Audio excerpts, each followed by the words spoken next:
नमस्कार शेतकरी मित्रांनो, स्वागत आहे आमच्या शेतकरी मित्र 1994 या यूट्यूब चॅनलवर। तर शेतकरी मित्रांनो, आज आपण 1846 या खताविषयी माहिती बघणार आहोत।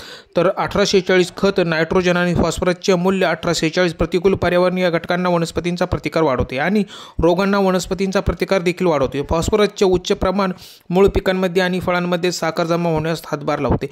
रोपांना सुरुवातीला आवश्यक नायट्रोजन पुरवते। पेरणी करताना किंवा पेरणीपूर्वी खताचा पहिला डोस देण्यासाठी हे खत उपयुक्त आहे। DAP मुळे पिकाला अधिक पाने आणि फांद्या फुटतात, ज्यामुळे एक सशक्त आणि हिरवीगार वनस्पती तयार होते।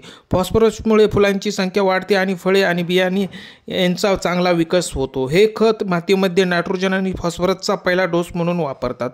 DAP खताची 50 किलोची बॅग साधारणपणे 1350 ते 1400च्या आसपास असते, मात्र किंमत उत्पादक कंपनी आणि प्रदेशानुसार बदलू शकते।